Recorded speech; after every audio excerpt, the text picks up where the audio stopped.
Oggi parleremo di ragazzi e parleremo di orientamento. Quindi ci domanderemo, prima di tutto, diciamo, quali sono le caratteristiche della preadolescenza, quindi lo sviluppo emotivo e cognitivo dei ragazzi. Poi ci domanderemo come guidarli, perché questa è la cosa che interessa a noi comunità educante, quindi docenti, genitori, educatori. Ci domandiamo che ruolo dobbiamo avere nella crescita di questi ragazzi e nell'orientamento di questi ragazzi.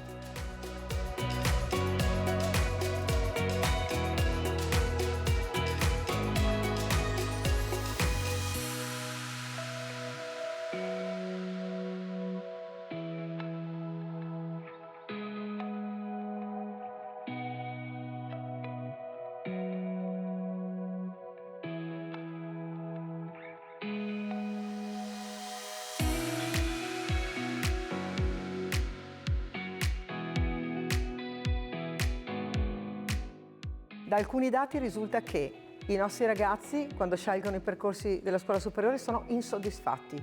Risulta che provano dolore e ansia anche quando sono alla scuola media. Non è possibile questo.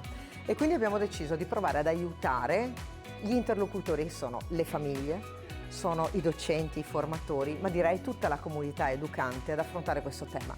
Abbiamo bisogno di felicità per i nostri ragazzi.